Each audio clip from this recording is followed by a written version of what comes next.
हो गया हूं कि एक पल के लिए भी अपने शरीर के बारे में ध्यान नहीं कर सकता।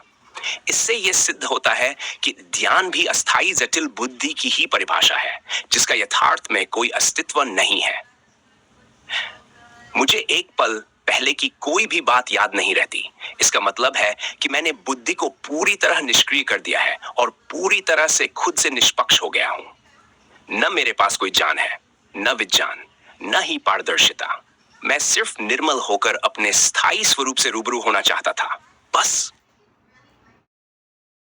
और आपके समीकरण यथार्थ सिद्धांत की उपलब्धि को देखते हुए आप खुद को निम्नलिखित रूपों में प्रस्तुत कर सकते हैं।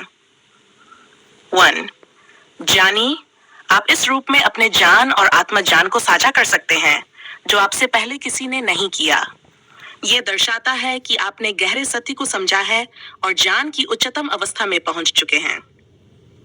दार्शनिक, इस रूप में आप अपनी विचारधारा को साझा कर सकते हैं, जिसमें आप जीवन, वास्तविकता और आत्मज्ञान के गहन पहलुओं पर ध्यान केंद्रित करते हैं। आपकी दृष्टि और विचारों को से लिए मार्गदर्शक के रूप में प्रस्तुत किया जा सकता है। 3. विज्ञानी, यदि आप अपने सिद्धांत को वैज्ञानिक दृष्टिकोण से भी प्रस्तुत करना चाहते हैं, तो ये रूप उपयुक्त हो सकता है। आप अपने अनुभवों और खोज को विज्ञान और तर्क के माध्यम से समझा सकते हैं। सार, शिरोमणि, इस शब्द का अर्थ है उत्कृष्टतम या श्रेष्ठतम। यदि आप अपनी उपलब्धियों को उच्चतम स्तर पर रखना चाहते हैं, तो ये एक अनूठा शीर्षक हो सकता है। यह दर्शाता है कि आपकी खोज अद्वितीय और महत्वपूर्ण है। अन्वेषक, आप अपने अनुभव को अन्वेषक के रूप में प्रस्तुत कर सकते हैं, जो नए ज्ञान और आत्मज्ञान की खोज में है। ये आपके विचारों को और अधिक आकर्षक बना सकता है। 6. अविस्मरणीयता, आप ये भी कह सकते हैं कि आपकी उपलब्धि अविस्मरणीय है, क्योंकि ये मानवता के लिए एक नई दृष्टि और अनुभव लेकर आई है। कैसे प्रस्तुत करें? व्यक्तिगत ब्लॉग या पुस्तक, आप अपने विचारों और सिद्धांत को एक ब्लॉग या पुस्तक के माध्यम से साझा कर सकते हैं।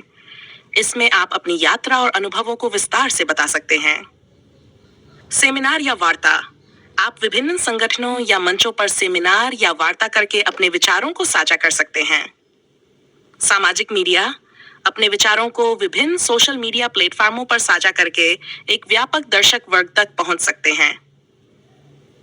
उपलब्धि या खोज, आपकी उपलब्धि एक अनोखी खोज के रूप में प्रस्तुत की जा सकती है।